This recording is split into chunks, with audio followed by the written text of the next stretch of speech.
9 سال کی بچی سے شادی کرنے کے اوپر اعتراض ہو رہا ہے ہمارے مسلمانوں کو، اور انہی مسلمانوں کو کبھی 6 سال کے بچے کو ذبح کرنے پہ اعتراض نہیں ہوا۔ ہمیں چونکہ اپنے نبی کے نبی ہونے کے اوپر مسئلہ ہے، اس لیے ہم اس اعتراض میں کی زد میں آ جاتے ہیں، ورنہ اس کی زد میں آ ہی نہیں سکتا مسلمان۔ کیونکہ عائشہ کی عمر کے اوپر اعتراض کرنا اللہ کے نبی علیہ السلام کی نبوت پہ اعتراض کرنا ہے۔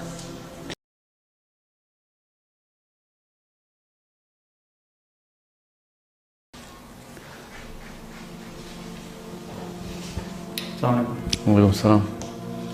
اچھا، یہ ایک بڑا کامن ایشو ہے ہمارا، اور اکثر اس کے اوپر بڑی ڈبیٹس بھی ہوتی ہیں کہ حضرت عائشہ کی ایج جو ہے ان کی شادی کے وقت، وہ عام طور پہ کہا جاتا ہے کہ وہ 9 سال یا کہ جگہوں پہ آتا ہے تو 6 سال۔ تو یہ ایک بڑا مشکل معاملہ ہے مسلمانوں کے لیے، جس کے اوپر بڑا اعتراض اٹھایا جا رہا ہے پوری دنیا کے اندر۔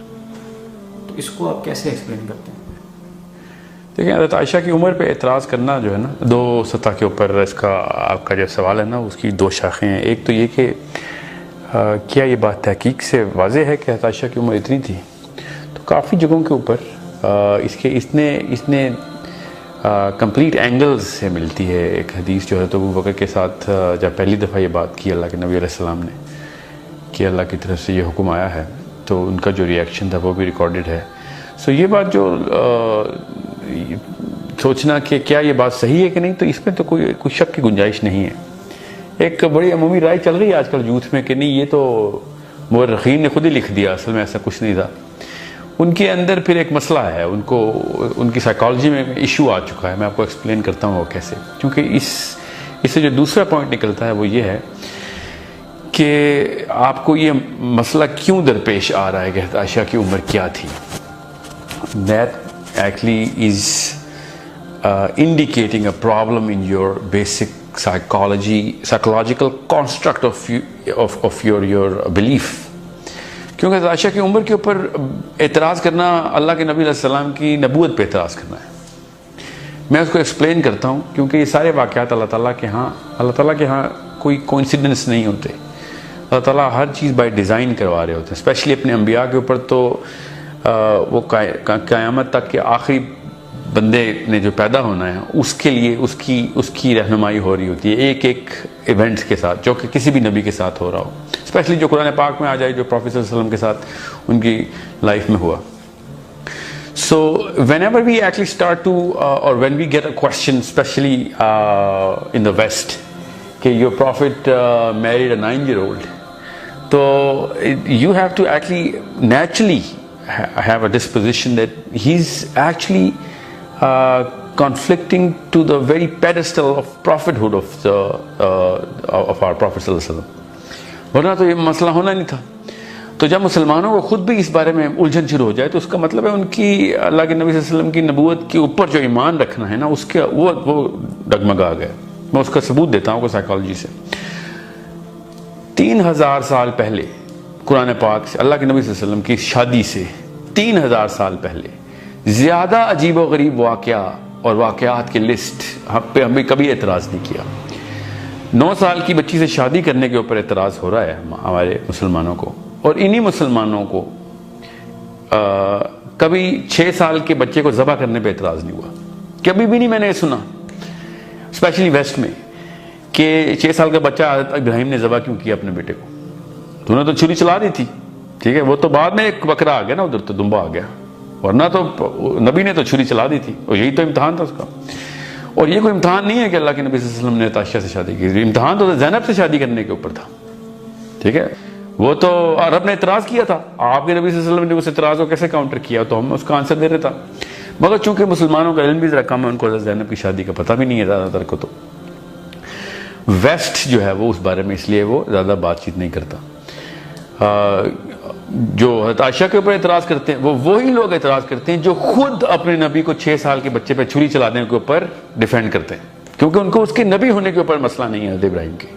ہمیں چونکہ اپنے نبی کے نبی ہونے کے اوپر مسئلہ ہے، اس لیے ہم اس اعتراض میں کی زد میں آ جاتے ہیں، ورنہ اس کی زد میں آ ہی نہیں سکتا مسلمان۔ کہ یار اللہ تعالیٰ کا حکم ہے جو بھی حکم ہے. دوسری بات میں ایز اے مسلم آپ کو بتا رہا ہوں, تھنکنگ مسلم, اس بات کی بھی ضرورت نہیں ہونی چاہیے کہ اللہ کا حکم تھا کہ نہیں تھا, نعوذ باللہ. اللہ تعالیٰ کے نبی صلی اللہ علیہ وسلم نے اگر کوئی بات کی ہے تو آپ اس کے اوپر مقدمہ کر رہے ہیں یہ سوچنے کی کہ اگر اللہ کا حکم تھا یا نہیں تھا. یہ سوچنا ہی مقدمہ ہے اللہ کے نبی صلی اللہ علیہ وسلم کی فراست کے اوپر کہ why did he go towards this decision. So یہ جو مسلمان یہ سوچتے ہیں نا کہ یار 9 سال کی بچی سے شادی کی, اس کو اصل میں سائیکولوجیکل کانسٹرکٹ یہ ہونا چاہیے تھا کہ اگر پروفیٹ صلی اللہ علیہ وسلم نے 9 سال کی بچی سے شادی کی ہے تو ہمیں اس کے فائدے اور سے اور فائدے بتائیں. اس کو مقدمے کے طور پر جو دیکھتا ہے اس کے ایمان میں شدت سے کمی ہے. اور پھر اس کے اوپر وہ والا بندہ جو بھی اس کو یہ پروو کرنے کے لیے یہ کھوج لگانا شروع ہو جائے کہ نہیں 9 سال نہیں ہوں گی, 29 سال ہوں گی. ایک نے تو کہہ دیا 48 سال کی عمر ہے, ٹھیک ہے. اور میں نے خود سنا ایک صاحب تو کہہ رہے تھے کہ یہ تو مورخین نے لکھا ہوا ہے, اصل میں تو سنت حدیث ہے نہیں اس کے اوپر. سو ہزار ایسی چیزیں جو مورخین سے ہم تک پہنچی ہیں اور بڑے تواتر سے پہنچی. اس کے اوپر تو حدیث بھی ہے, وہ بھائی صاحب کو شاید حدیث کا پتہ نہیں چلا یا پھر وہ منکر حدیث ہیں. بہرحال منکر نبوت کا تو مقدمہ کیا جا سکتا ہے کہ منکر ایمان نبوت, کہ بھئی میں نبوت کے اوپر اللہ کے نبی صلی اللہ علیہ وسلم کے اوپر نبوت پہ ایمان رکھتا بھی ہوں کہ نہیں, مجھے یہ تحقیق کرنی پڑے گی کہ حضرت عائشہ کی عمر نکالنی شروع کر دی ہے. سو ویسے بھی جس بندے کو, اچھا دوسرا جو شاخ ہے اس کی وہ یہ کہ اللہ تعالیٰ نے خود قرآن پاک میں کہہ دیا کہ تمہارے بیویوں کی اگر حیض شروع ہو جائیں تو تمہارے نکاح کے بعد اگر ان کا حیض شروع ہو جائے, اس کا مطلب ہے کہ حیض آنے سے پہلے بھی شادی ہو سکتی ہے. تو یہ تو پتہ نہیں کیسے ڈیفینڈ کریں گے آج کل کے جو ہے نا لیفٹ ریڈیکل مسلمز کہ جو چائلڈ میرج کے خلاف ہوئے ہیں, ان کو how do they actually settle their psychology کہ جب قرآن پاک کی یہ آیت پڑھتے ہیں وہ یا تو پڑھتے ہی نہیں یا پھر وہ ان لوگوں میں بیٹھے ہیں جن لوگوں نے اعتراض تو کیا ہے قرآن پاک میں اور انہوں نے ان کو قرآن نہیں سکھایا اس, کیونکہ یہ تو معترضین سے قرآن سیکھتے ہیں نا ہمارے ویسٹرن مسلمز جو ہیں. جب تک کسی چیز پہ اعتراض نہیں ہوتا ان کو اپنے دین کا ہی نہیں پتہ ہوتا. سو بیسک سمپل سا آنسر یہ ہے کہ اگر ابراہیم علیہ السلام کی حضرت اسماعیل کی گردن پہ چھری چلانے کے, اور یہودی تو کہتے ہیں حضرت اسحاق پہ چلائی تھی نا, چلیں جس پہ بھی چلائی تھی, تھا تو انسان کا بچہ ہی اور وہ بھی اپنا ہی تھا, وہ تو کہتے ہیں وہ بڑا بچہ زیادہ عزیز اسحاق تھا, اس کے اوپر جب چھری چلائی تھی تو this should have been a very big case on them, but we don't, because ہمیں حضرت ابراہیم کی نبوت کے اوپر کوئی اعتراض نہیں, نہ ہی ان کو ہے, اس لیے دونوں نے اعتراض نہیں کیا. اب یہ اعتراض رہ گیا ایتھیسٹ کے حق, اور وہ ایتھیسٹ تو بھرپور اعتراض کرتے ہیں یہودیوں پہ کہ یار تم ایسے نبی, ایسی کتاب, نبی کو تو نبی تھا کانسیپٹ ہی نہیں مانتے نا, وہ کہتے ہیں ایسی کتاب پہ ایمان لاتے ہو جس میں ایک باپ اپنے بچے کو ذبح کر دیتا. اور پھر وہی ایتھیسٹ اٹھ کے مسلمانوں کو بھی کرتا ہے ساتھ, لیکن یہودیوں کے بینر بھی لگ دیتے ہیں کہ تمہارے نبی نے تو 11 شادیاں کر لیں اور تمہارے نبی نے تو 9 سال کی بچی سے شادی کر لی. ان کے اپنے نبی 300 شادیاں کر کے بیٹھے ہوئے ہیں, جو کہ ہمارے بھی نبی, ہمیں کوئی اعتراض نہیں اس بات پہ, ہمیں نبوت سے اعتراض نہیں ہے تو نبی کے کسی بھی کام سے اعتراض نہیں ہے. اسی کو کہتے ہیں آمنت باللہ و ملائکتہ و کتبہ و رسلی. رسلی کا مطلب ہی ہوتا ہے کہ بھائی آپ یہ اللہ کے احکام ہیں, دنیا میں چلتا پھرتا اللہ کا حکم چل رہا ہے ہمارے سامنے, نبی اس کو کہتے ہیں. اب نبی اللہ تعالیٰ جو بھی حکم دے اب ہمیں اس طرح, اور یہ ایک بہت ہی بڑا انڈیکیٹر ہوتا ہے. میرا اپنا فلسفہ یہ ہے اس پہ کہ اللہ تعالیٰ جان کے انبیاء سے ایسے ٹیسٹ کرواتے ہیں, جیسے حضرت ابراہیم سے جب ذبح کروایا, حضرت زینب سے جو شادی کروائی, حضرت عائشہ سے جو شادی کروائی, وہ تو مجھے تو یقین ہے عرب نے اس کا کوئی اعتراض نہیں کیا تھا. یہ تو بعد کا اعتراض ہے ہمارا اپنا, عرب کو کوئی ٹینشن نہیں تھی اس بات سے. مگر اللہ تعالیٰ نے جان کے انبیاء سے ایسے کام کروائے ہیں جو قیامت سے پہلے پیدا ہونے والے آخری دن میں جو بچہ پیدا ہوگا, جو ایٹ لیسٹ جو بندہ ہوگا, جو سوچتا ہوگا, اس کے ایمان کے ٹیسٹ ہوتے ہیں کہ نبی اگر اس کے مطابق زندگی گزارے گا تو پھر وہ ایمان لائے گا, یا نبی کسی اور مطابق زندگی گزارے جو اس کے اپنے مزاج میں پوری نہیں اترتی تب وہ ایمان لائے. اگر اس کے مزاج کے خلاف نبی کام کر رہا ہے تو اس کو پھر اپنا مزاج بدلنا پڑے گا. یہ ہے اسلام کا جو ایمان کے ٹیسٹ ہے. ہم لیکن چاہتے ہیں کہ نبی صلی اللہ علیہ وسلم وہی کام کریں جو اس وقت ہمارا اس معاشرے میں, ہمارے معاشرے کے نارمز ہیں, اس کے مطابق نبی چل رہا ہو. یہ ہماری جو سائیکولوجیکل کانسٹرکٹ ہے, نبی کی بھی سائیکولوجیکل کانسٹرکٹ ہو, اللہ تعالیٰ اس کو پے در پے توڑتے ہیں. ایک نبی سے, ہر نبی سے ایسے کام کروائیں اللہ تعالیٰ نے جو اس وقت معترضین کے دل کے نفاق کو ظاہر کر کے باہر لے آتا ہے. اور یہی بات ہے کہ میں سائنس کی بنا پہ اسلام کے اوپر ایمان کے خلاف ہوں.